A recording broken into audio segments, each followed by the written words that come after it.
You know what I wish more people knew? That the 1950s housewife, like June Cleaver, a lot of people think is like traditional values. That was not tradition. That was an organized PR campaign to get women to stay in the kitchen. I'm a happily married woman, and I tell women all the time not to get married. You know why? Because I was 24 when I got married. I was a baby. My frontal lobe was not fully developed. I'm gonna say something very controversial, but motherhood is a scam. Too many women have been lied to and deceived by society. Today, an entire generation of women is trying to turn family into a joke, marriage into a disposable contract, and motherhood into a prison. Frustrated influencers swear that being a wife is slavery, that being a mother is a trap, and that depending emotionally on a man is weakness. And the worst part? Millions are believing it. Meanwhile, the same women who mock the home cry alone at night, overwhelmed, exhausted, confused, and wondering where all the real men have gone. You know what I wish more people knew? That the 1950s housewife, like June Cleaver, a lot of people think is like traditional values. That was not tradition. That was an organized PR campaign to get women to stay in the kitchen. When men came back from World War II, women were forced to leave the workforce. Ad agencies and pop culture really glamorized the housewife. Like, domesticity is so cute. And women were continually sold more products and lifestyles that really emphasized their place. And then the post-war economy really boomed, and so did the suburbs. Middle-class families started to move into single-family homes, and men became the breadwinners. Then pop psychologists started to talk about, oh, women are the caretakers and the nurturers, and it's tied to our biology. So either she's going to be really good at taking care of the home and your children, or it is her personal failing. And then even educational institutions started to promote degrees in homemaking, if women got higher degrees at all. And this is all to prepare women for marriage instead of the workforce. You can even see that publications like women's magazines went from writing about adventure stories to romance tales where women just find their knight in shining armor. So we're supposed to go back to traditional values. This was never a tradition in the first place. This narrative tries to rewrite the past as if traditional family values were nothing but marketing and manipulation. It's a convenient lie because it turns responsibility, dedication, and family building into brainwashing. Sure, there were social campaigns, but what kept families together for generations wasn't propaganda. It was sacrifice, purpose, and the complementary roles of men and women. This rhetoric attempts to disqualify any feminine role in the home to justify the modern culture of avoiding responsibility. The result is simple. Women who have never seen a functional family become arrogant critics of something they never experienced. By devaluing the home, she turns something sacred into a disposable product, and later cries because she can't find emotional stability. Do not think you as a woman should ever be a stay-at-home mom, a stay-at-home wife, a stay-at-home girlfriend. You as a woman need a job. I'm sorry, I hate to say it. You need a W-2 job where taxes are getting taken out. Don't listen to my previous videos where I said we shouldn't be paying our taxes. You as a woman need a job. I'm sorry. You cannot put all of your eggs in the basket of a man paying all the bills. When you are a stay-at-home mom, for instance, and you don't have a job, you're not contributing to Social Security. You're not contributing to 401k, unemployment. Have you made sure that your spouse's health insurance from their job allows you to be covered under it? Did you look at how much your premiums are going to go up covering you and all your kids? I'm sorry. You need a job as a woman. I don't care. It doesn't need to be a full-time job. You can have a part-time job. I'm not saying it's easy. I'm not saying I get all the reasons people stay home instead of working, but you need to have a job. Yeah. Here we see the modern mindset turning partnership into paranoia. She teaches women to date with fear, as if every man is going to disappear tomorrow. The home is not a legal battlefield. Of course, autonomy matters, but when a relationship is built on distrust, marriage becomes a business contract, not a family. The problem is that this message pushes women to prioritize work over motherhood and home life, and then they complain about burnout, loneliness, and unhappiness. The truth is, when everything becomes protection from the worst-case scenario, the relationship dies before it even begins. I'm a happily married woman, and I tell women all the time not to get married. You know why? Because I was 24 when I got married. I was a baby. My frontal lobe was not fully developed. I didn't know anything. I got fucking lucky. Okay? I got lucky, and I've been transparent about that from the get-go. Because statistically speaking, we know how women end up in most cis-het relationships, okay? It ain't good for them. It's not good for them. I got lucky, okay? I got lucky. At 24, you think I knew what I was looking for in a good husband and a good life partner? And who would eventually be a good father to my children? No, I sure didn't. But I can look back 14 years ago as a woman, as a married mother who has a great marriage, who has an equitable partner. I can now tell women, hey, listen to the married woman. Listen to the happily married woman.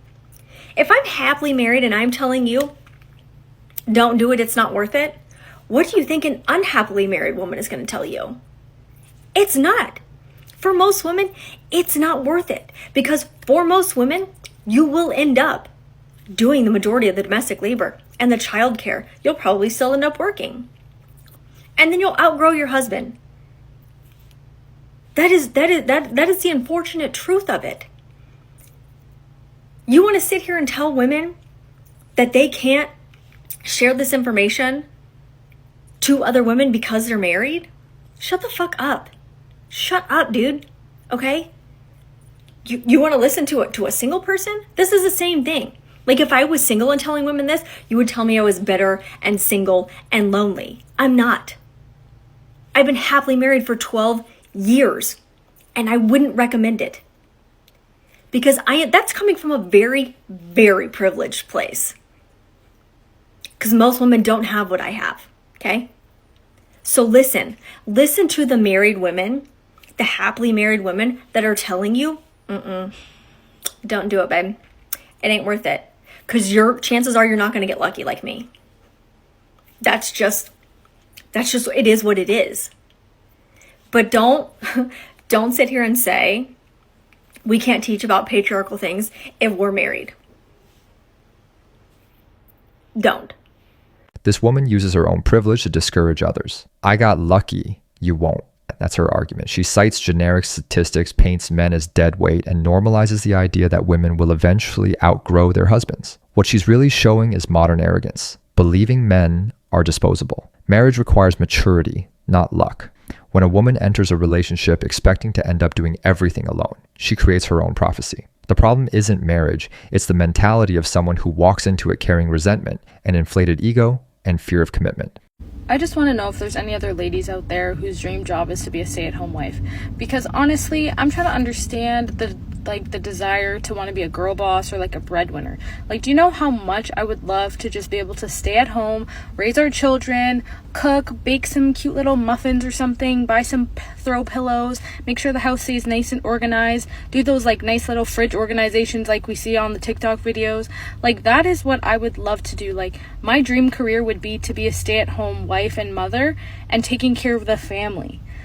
Like, I understand now, like, society's kind of pushing for women to pursue their careers and basically like become men, but I don't know. I just want to be in my feminine, like, you know, how God created it to be, like the woman to be feminine, the man to be masculine, and for them to go out and provide and work, and then the woman to stay at home and take care of the family. Like, is there anyone else that wants it too? Because like, I feel like I'm alone here.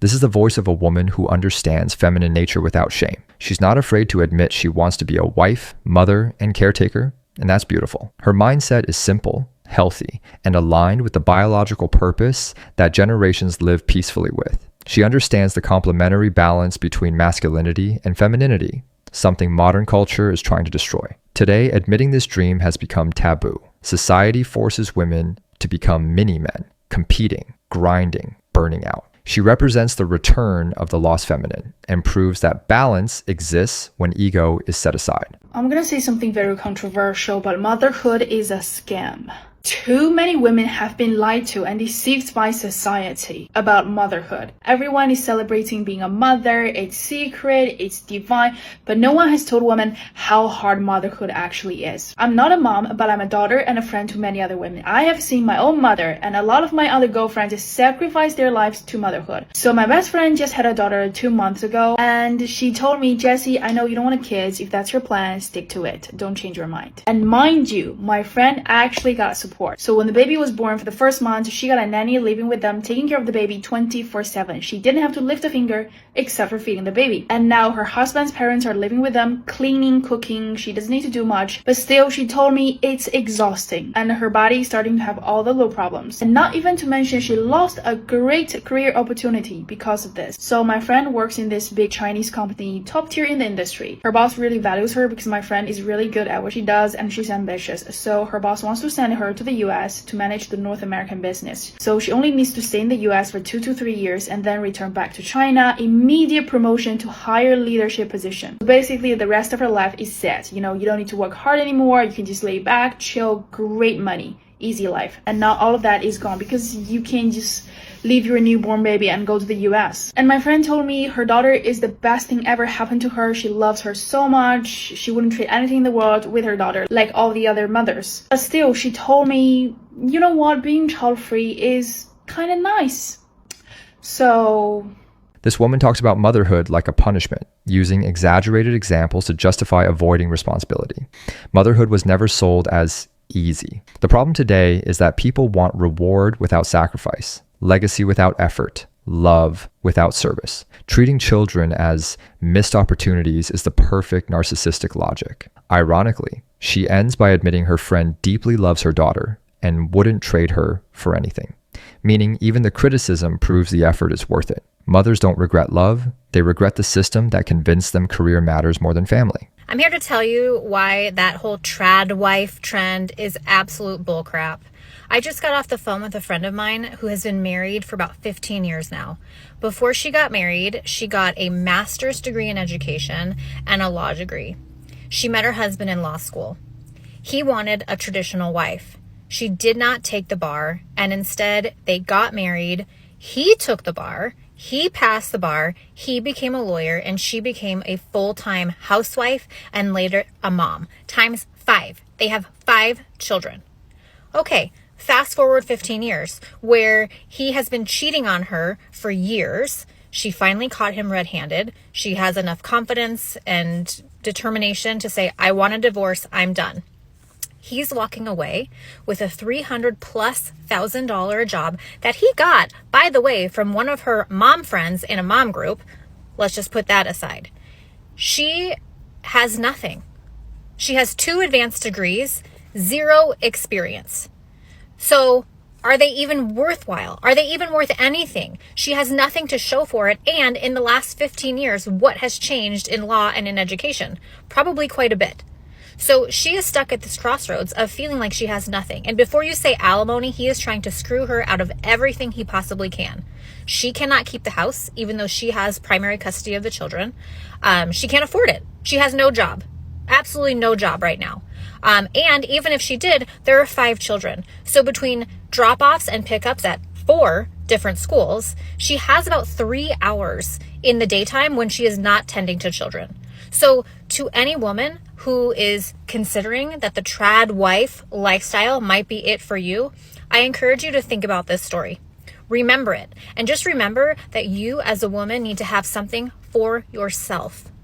If anything, just for yourself, because you absolutely never know what can happen in life, whether it be divorce, whether it be cheating, whether it be the passing away of your spouse. You have to take care of yourself and put yourself first. You can still love and support your husband and be an incredible wife who takes care of your man, but take care of yourself first. This sad story is being used as an ideological weapon. Infidelity, unfair courts, and selfish men exist. But so do women who destroy homes and drain their ex-husbands financially. Using extreme cases to scare women is dishonest. And the issue here isn't the traditional lifestyle, it's choosing poorly, ignoring red flags, and abandoning ambitions without developing real domestic skills. A woman can absolutely be a devoted wife and still build something of her own. To see traditional doesn't mean useless. The real message should be, choose a man of character, keep personal growth alive, and build together. Turning the exception into the rule only serves to justify fear and hostility toward marriage.